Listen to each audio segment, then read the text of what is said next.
You are now listening to the Verified Phenoms podcast. In this show, we speak with individuals who have come from all walks of life and have overcome the mental limitations of imposter syndrome, perfectionism, and overthinking. Get your notebook ready and stay tuned to learn how you can win your mental battles and become a verified phenom as well. Welcome back, everyone, to another episode of Verified Phenoms. We're always in the season talking to real people that have overcome real challenges and that have real results. And today we have with us Raven Gibbs. She is a graduate of the University of North Carolina at Chapel Hill with a BA in psychology and sociology and a concentration in law and cognitive science. Raven received her Master of Science in Clinical Mental Health Counseling from Capella University, and she is well on her way to shifting the narrative of mental health in the Black community by providing a unique movement experience that promotes emotional, social, and cognitive and physical integration to women of color to improve health and fitness while tackling the issue of self-care and mental health. Raven is also helping the 16% of Black Americans who have a diagnosable I'm going to have to rerun that one back. Diagnosable mental health illness in the last year. Raven, happy Thursday. I think you said it was like a terrific Thursday when we first got on. Is that right? Thursday. Yeah. How is it going today? Today is beautiful. Literally, it is absolutely gorgeous outside. I can't wait to spend some time today. Yes, I am happy today. Really I feel that right there. And I'm also super glad that we finally got a chance to get you on the show. Oh my goodness. We've been trying this for, I feel like a year now. It does feel like it's longer. Year. Somewhere around, maybe longer, because this was before the TEDx talk, I think. How long ago was that? Was that a year, 2 years ago? I did that in May. So that was in May? Oh my. We're coming up on a year. Wow. Or it's been a year. It's crazy. Obviously, I had the president up here because it's as hard as it was to get you. As hard as it was to get you up here, I was like, who do I have to call to be able to get your schedule right? See, and even still, my schedule was a little challenging here. I was like, man, don't make me have to cancel again. I don't. I was like, she don't like me for real. It is what it is. You know, it's not like we're locked in. Raven, well, I'm really glad to have you up here today. As I was telling you before we got started, the only thing I have prepared for you are some rapid fire questions. So I'm going to ask you some rapid fire questions, and then we're just going to get rolling with the conversation. So when you hear the question, just tell me the first thing that comes to your mind, and we're just going to keep it rolling. All right? That's terrifying. Let's go. I promise you it's nothing crazy. All right? It's nothing crazy. All right, ready? What's the biggest learning experience you've had? This is going to sound really cheesy, but to keep believing in myself and keep shooting for whatever I want. Cue's theme music. What song is always on repeat for you right now? Levi's Jeans by Beyonce. That song has like some type of drug in it. It's now injected in my veins. I love that song. What's the biggest learning? Oh no, what is your biggest regret? Ooh, there was an audition that since we're speaking of Beyonce, but there was an audition that I should have went to, and I didn't go because I talked myself out of it. I'm like, oh no, it's with her choreographer. He's already got his people picked out. Like I had the full scenario mapped out in my head and did not go to the audition. And some of my friends got booked. Oh man. Beyonce for Coachella. Beachella. Wait, you talking about the performance that shook the world? I played myself so hard. Raven. That was my favorite album. Oh, you know what? We're moving on. What's one question you're tired of hearing? Were you named after Raven Simone? I hate that question. I was named after, much love to Raven Simone, but I was named after the first Black ballerina, Miss Raven Wilkinson. So I would have never thought Raven Simone. Like, I know she's popular, but I wouldn't. If I meet a Raven, I'm not thinking. Okay, next question. What's the biggest surprise that you've ever gotten? I got a puppy. Well, you see my dogs. Mm-hmm. My Hella and Rena. Hella was the surprise. I was never supposed to have Rena, so I showed up with Rena, and my ex showed up with Hella, and I was like, "Oh snap! Now I have two dogs." Okay, but I love. And we love the daily walks with them too. Yes, Have you gone on a walk with them yet today? As not beautiful as it is. coming. It's coming. I'm done with clients earlier today, early-ish. So we'll get to enjoy some of the last moments of sunshine today. Fire, fire, fire. Love it. Now that wasn't too hard, was it? That wasn't too hard. All Okay. right. That's Yeah. much easier than I thought it would be. Yeah, it was simple. I don't ask any wild questions. Every now and then I throw a question in there. It's like, why in the world? Where did this question come from? But Yeah. no, not today. Just keeping it simple, keeping it real simple. I appreciate that. So let's circle back for a second.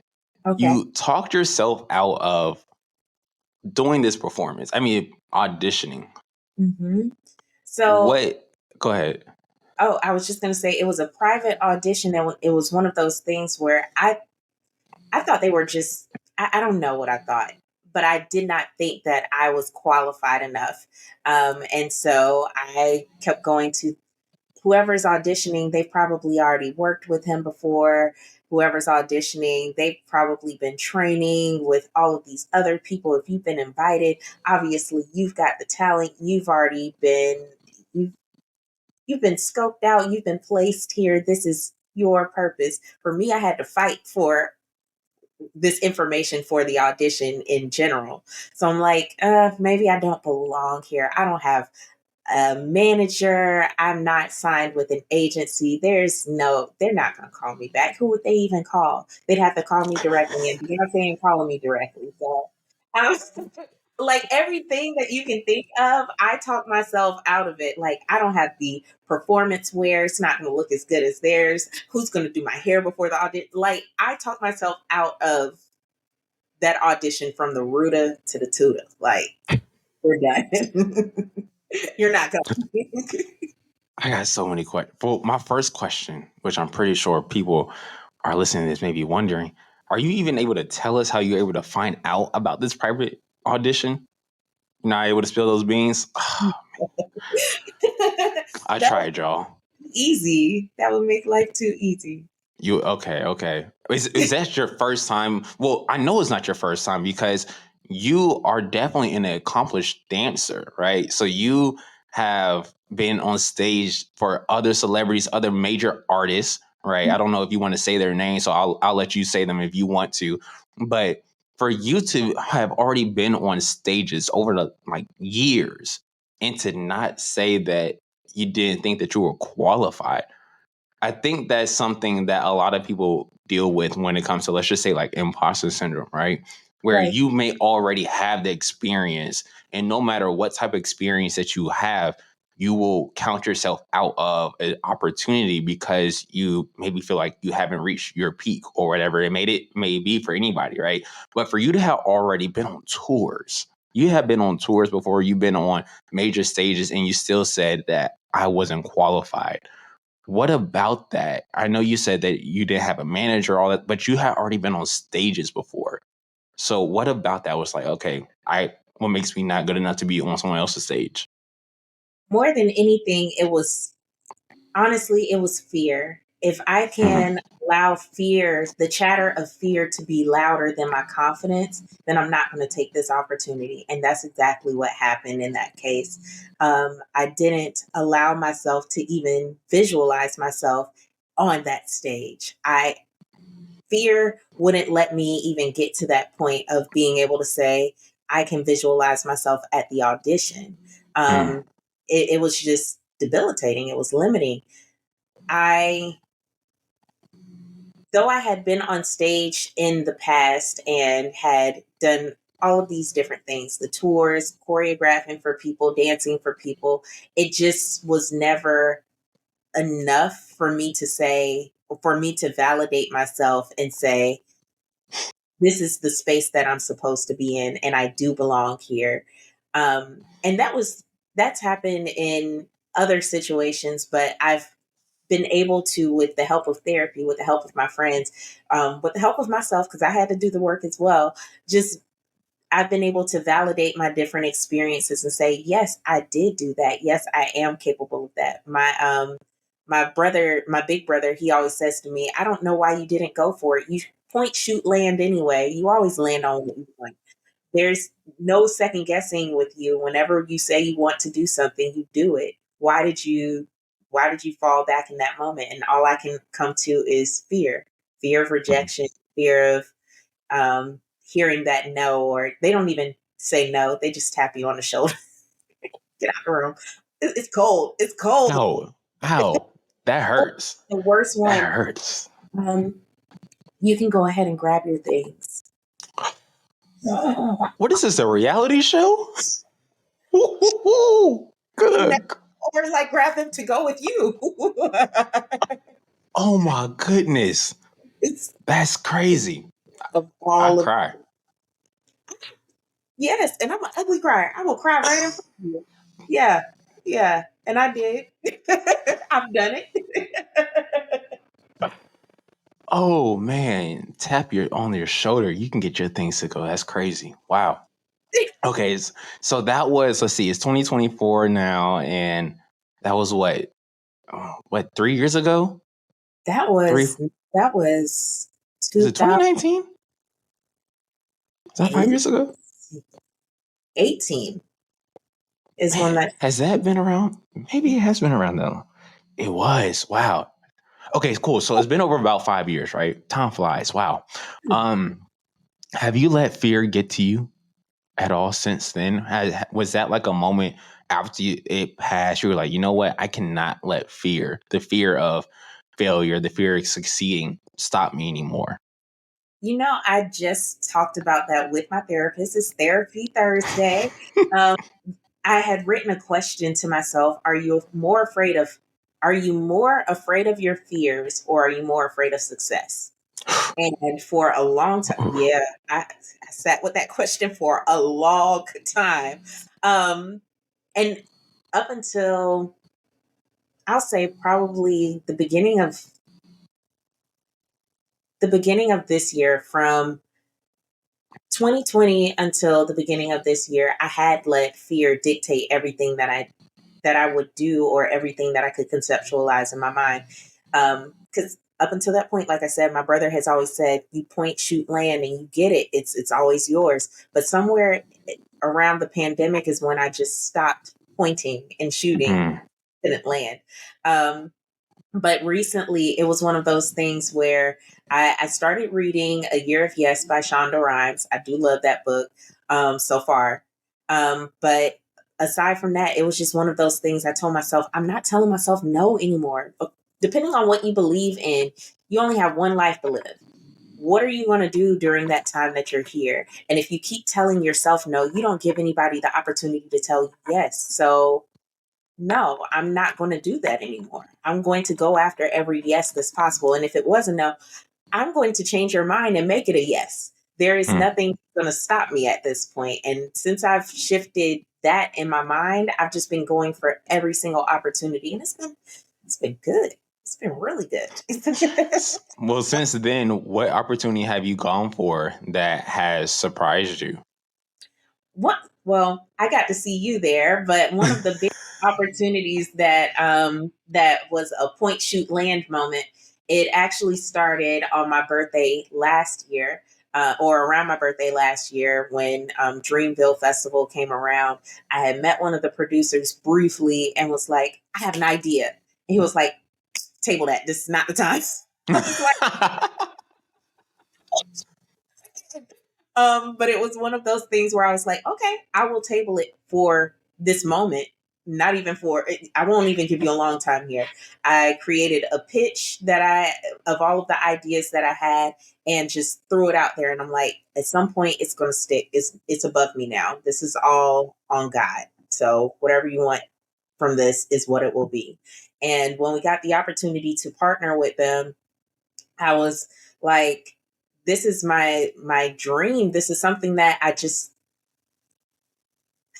pitched it after, like I said, Dreamville Festival. We all have, libations and things at Dreamville Festival. So I was not my best self.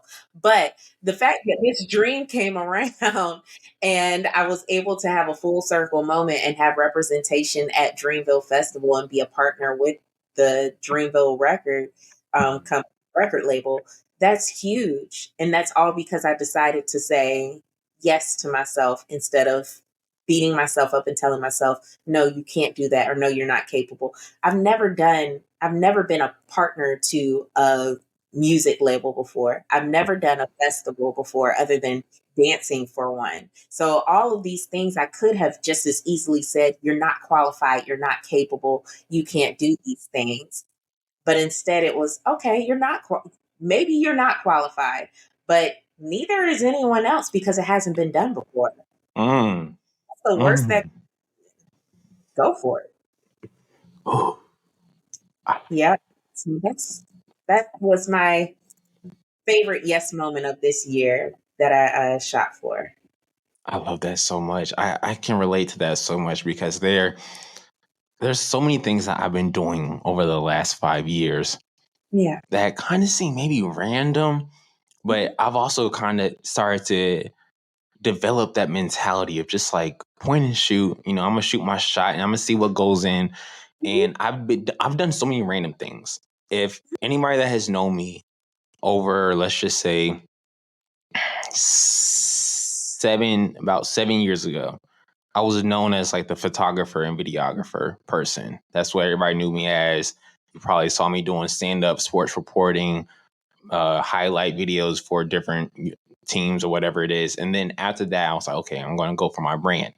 And I just kept doing random stuff, the brand, um, uh, online e-commerce, the TEDx talks, which scared the mess out of me. Like literally, I was curled up in the ball in the back of in the hallway, waiting for my talk to. I'm so serious. That was my first time ever speaking on stage. For you, we're going to circle back to that, table that, and then the albums that I've done recently, the songs, the tracks, um, just so many things. And when I approached these projects, every time there was like just a small voice in the back of my head. I was just like, why are you doing this? Like, you're not an artist. You're not a speaker. You aren't a podcast host. Like, you don't speak. Like, why are you doing this? Especially from someone that grew up going to speech therapy. So to do all these different activities that involves my voice and actively engaging with conversation and mentally be like, don't stumble. Like every over and over, it's just like, but I am qualified in my own way, in my own right. And somebody needs to hear the gift that's inside me the same way that you continue to show your gift and your skills for everything that you've been accomplishing, Raven. And sometimes we even realize that, you know what, all the other past experiences that I've had, even though it may not be for this one project that I'm doing, but they have helped me build certain skills to excel in this one project. But again, I can relate to that so much because I'm the king of, I've never done this before, but I'm gonna try it out anyway. Yeah. So yeah, I love that. I love it truly. The other piece of that is who's writing these qualifications? Are these qualifications that we've, created in our minds, or are these actual on Hmm. paper black and white qualifications? Most of the time it's us. It's us in our own way creating these Hmm. roadblocks for ourselves instead of just saying, I'm here, I'm in these rooms for a reason. I've been placed in these spaces with these people. Nothing is by chance or by coincidence. This is all intentional. Why not take advantage of this intentionality? So, What advice would you give to someone to start overcoming those mental roadblocks they may have?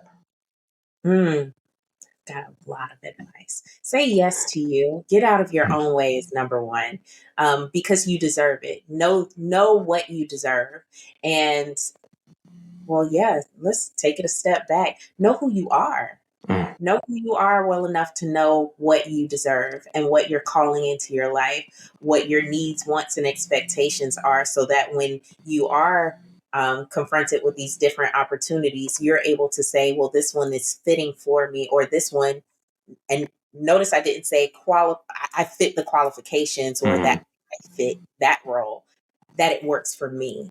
And it starts with you knowing yourself first. So take a step back and learn your desires. Because I think one thing that stood out for me when you were speaking about, I'm doing all of these random things. I don't think any of it was random. I think it was all intentional. I think you were blessed with certain skills and certain ideas.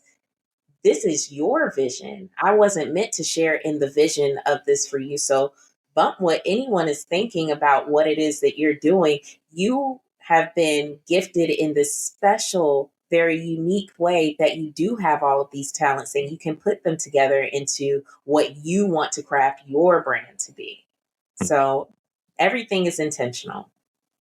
We're going to get back to the show in just a second. But in the middle of your journey to create, innovate, and lead, you probably found yourself facing challenges of creative blocks or stuck in the cycle of overthinking. Here's the thing. You aren't the only one experiencing this. So why should you go through this journey alone? What if there was a community of like-minded individuals all striving towards success, ready to support, motivate, and hold you accountable? Well, I have the solution for you. A place where ambition meets action, where your dreams get a roadmap, and where every single stride gets celebrated. We're more than just an online community. We're a collective of creators, freelancers, and entrepreneurs who believe in the power of togetherness to overcome obstacles and achieve greatness. Joining this online private community means that you're not just setting your goals, but also taking decisive steps towards them, with a community ready to cheer you on with every step of the way. It's about consistent progress, shared learning, and the taste of achievement. If you're ready to elevate your journey, to transform your ambitions into achievements, and be part of a collective that believes, then achieves, visit verifyphenom.com to take action today. That's verifyphenom.com. So we're going back to that step one. Know yourself. Who is Raven? Who is Raven? She is this magical being who I'm gonna do that too. Magical being of light who radiates positivity. No, I'm kidding. Um, Raven is a lover, a giver. Raven is a teacher. Raven is someone who is I learned about myself today that I am a connector. Hmm.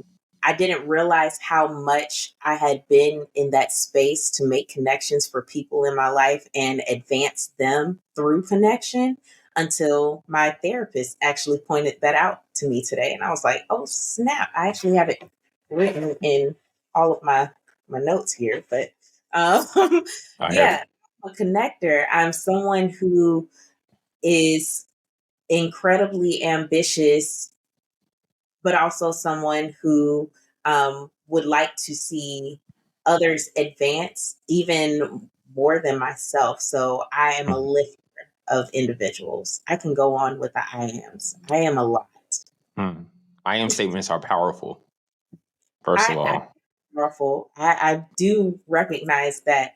Thank you for validating me. Of course. Um, so I want to pick what we put on the table earlier, the TEDx talk, right? Yeah, fun times. That was our I feel like the journey that got a chance to connect us a little bit more Mhm, because you had seen that I had done a TEDx talk.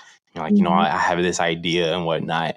And I feel like it was like 1 or 2 o'clock in the morning that we stayed up once or like twice, like crafting your talk, the Yep. message, the entire speech. I think you may even practice it one time. But that is talking on a stage, especially on a tech stage, where for me, being on that red circle gave me more nerves and everything because I was told not to go out the circles. And so I was like, I want to run around the stage. I want to do something. Right. It was crazy. But you have been a performer, dancing on stage, for your entire life. Yes, your entire life. But speaking on stage is something completely different. Mhm. And you have mentioned briefly that in the back room hallway, wherever they kept y'all held hostage, that it was a very nerve-wracking experience. So if you could talk us through why it was so nerve-wracking for you as someone that has been a performer on major stages, and then how you were able to calm yourself down to then give that amazing presentation that you did. That's a good question.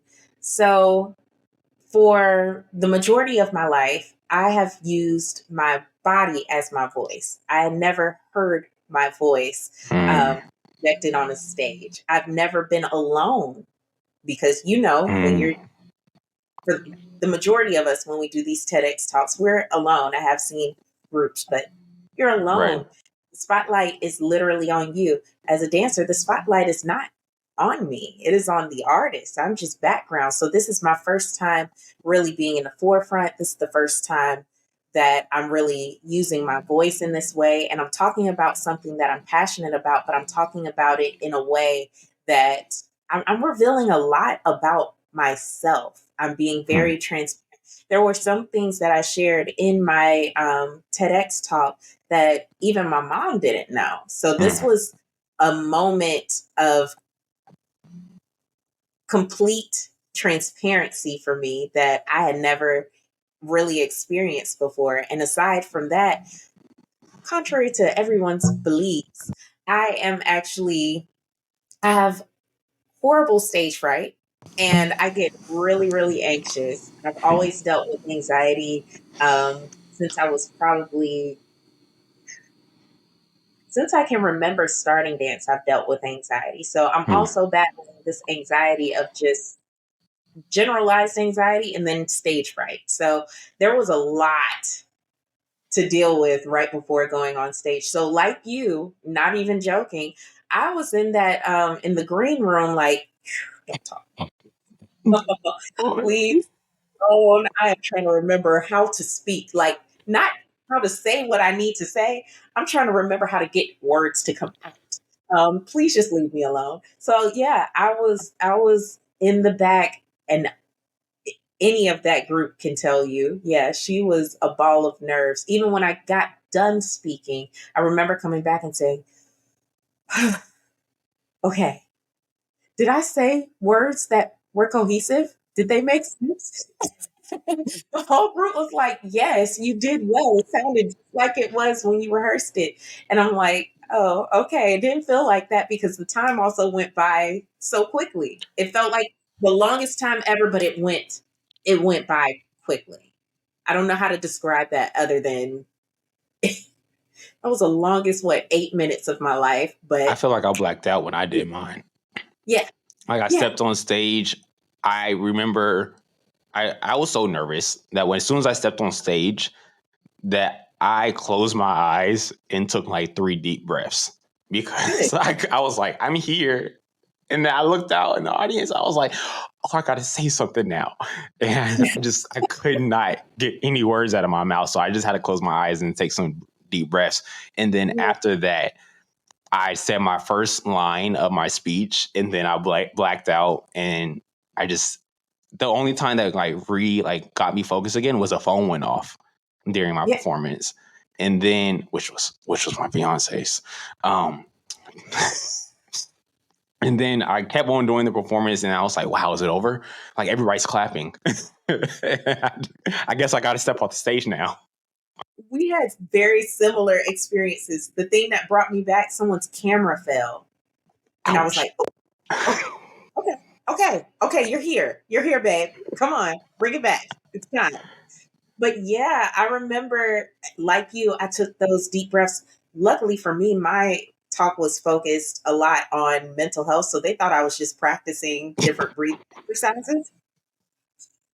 But a few moments where I'm just like, okay, breathe this thing in, release the negativity, keep going, just keep flowing.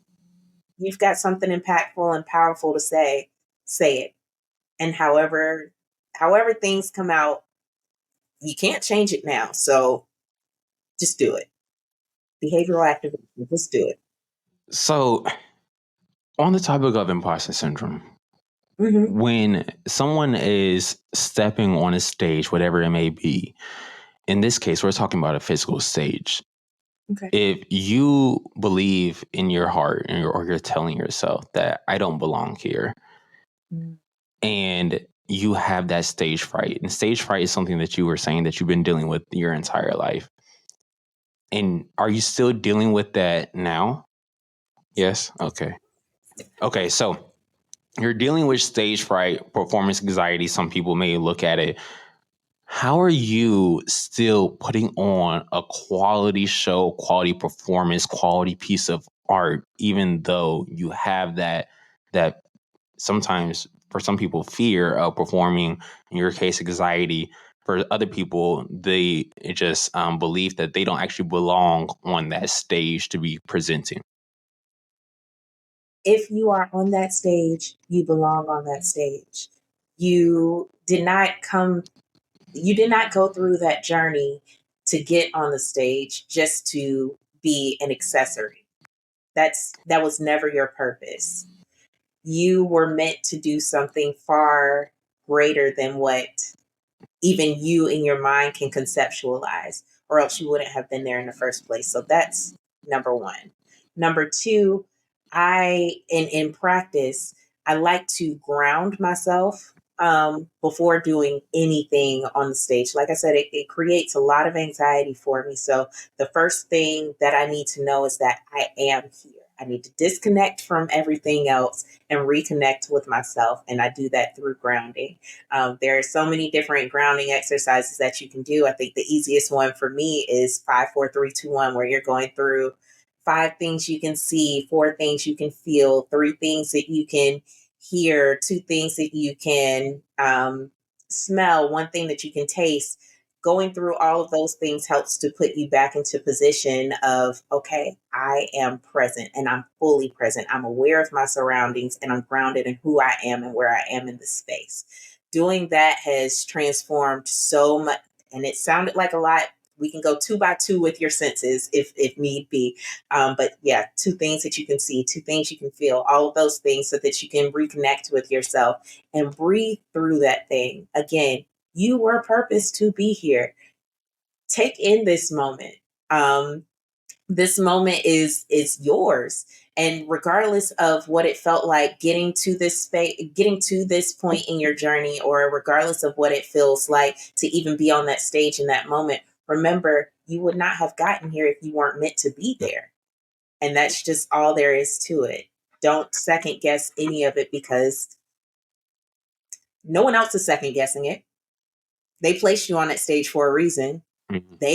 They never said, "Oh, well, maybe not so much." They might say that afterwards, depending on how you.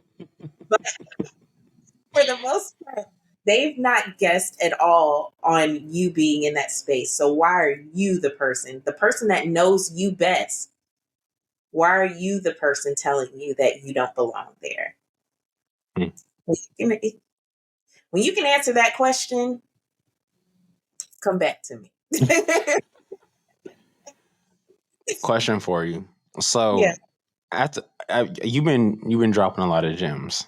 So what would you say has been the best piece of advice that you got and it made a light bulb go off in your head that you're like, you know what, I'm her, and it completely changed your trajectory of everything? I know you spoke about the book, right, of being able to just say yes for yourself, but what was something that somebody verbally said to you that made such a massive impact, almost how the book also did?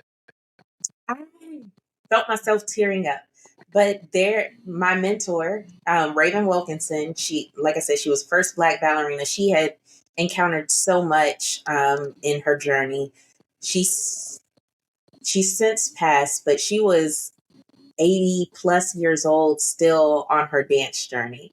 And one of the Mm. things that she would always say to me is, "There's nothing you can't do," and would leave it at that. Like if I said I wanted to take this blanket and use it as a parachute today, she'd be like, "Hey, I wouldn't advise that, but there is nothing that you can't do. And Mm. even still, I will be the wind behind your wings." And since meeting her and since being able to hold her as a friend and as a mentor, I hear those words often, that there's literally nothing that I can't do. I've seen this woman. Well, I haven't seen it. I'm not old enough. But I've heard the stories of this woman in times of segregation, riding the buses and having to hide because she was a Black woman with with a all white cast of ballerinas, and them telling her that she's not able to perform unless she decides to pass as a white woman or pass as a Latina woman. I've heard her stories, and just put myself in the position of, what if this were her journey, or like, what if she were on my journey? Would she allow certain things to stop? Hmm. You know what I'm saying?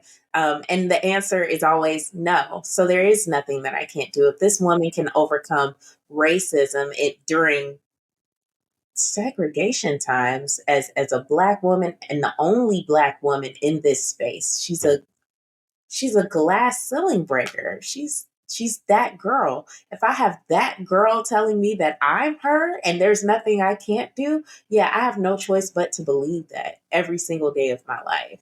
She was my literal and figurative angel. So yeah, there's nothing I can't do.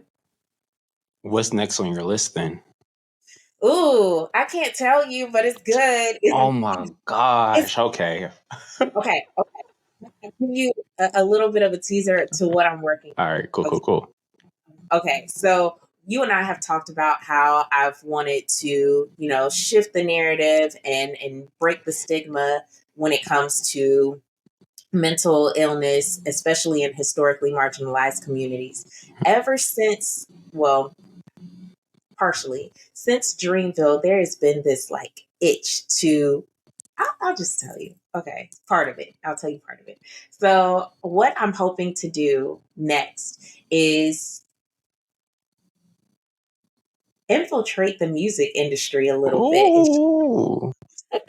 I've got a couple of plans, and they're in the works right now, but we're hoping to shake things up, especially with how music is presented or what type of music we're putting out there. So that's why I was really excited towards you putting out a motivational album. I was like, "Oh snap.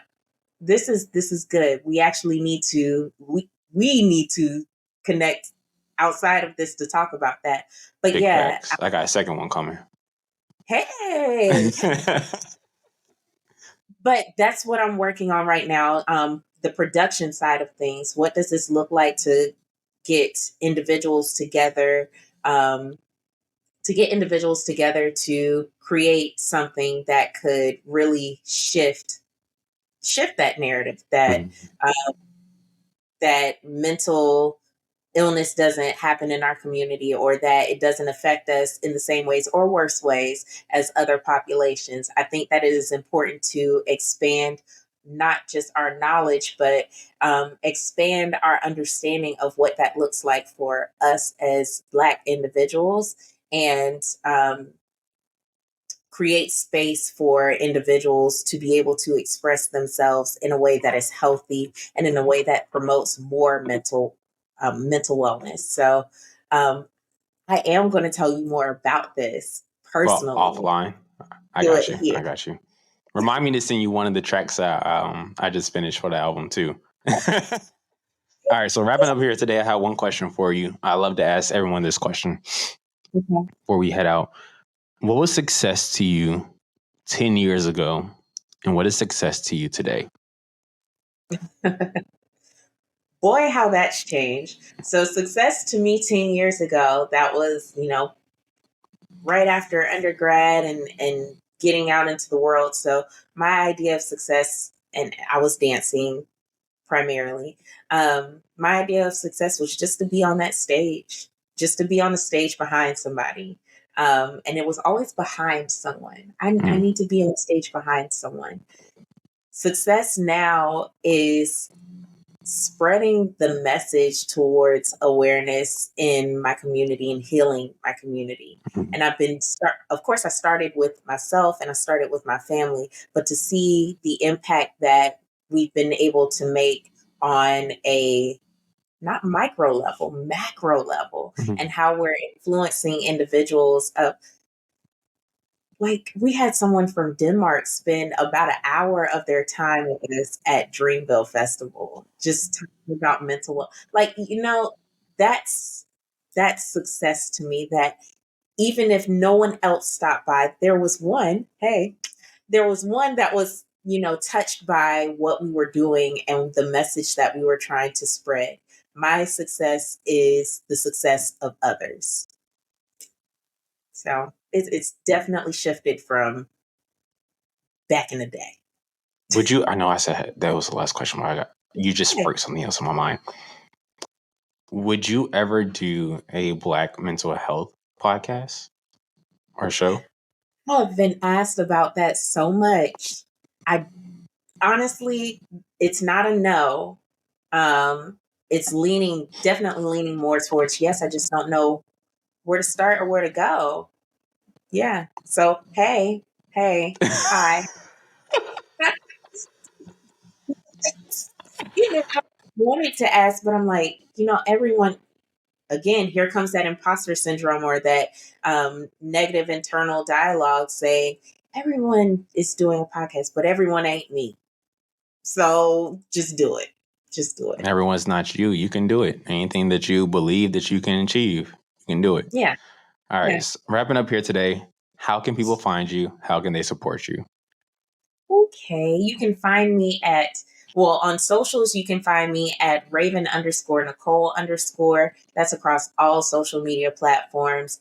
And if you would like to talk with me professionally or just let's connect, you can go to ravennicole.com. I love when people visit the website. I get to see who you are, where you're coming from, and chat a little bit with you. So that's fun.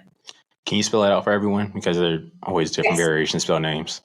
I forget I am not the only Raven out there. It is RavenNicole.com. And if you're looking for me on socials, Raven_Nicole_. You'll Perfect. find me. Thank you so much. Well, y'all, this has been an amazing episode with Raven, the superwoman, the president herself. So glad finally able to get you onto the show. Y'all, if you enjoyed this episode today, make sure you send it out to a couple people that you think that will find value in all the gems that she dropped. But other than that, I'm your host, Phenom, and we'll catch y'all on the very next episode. See ya.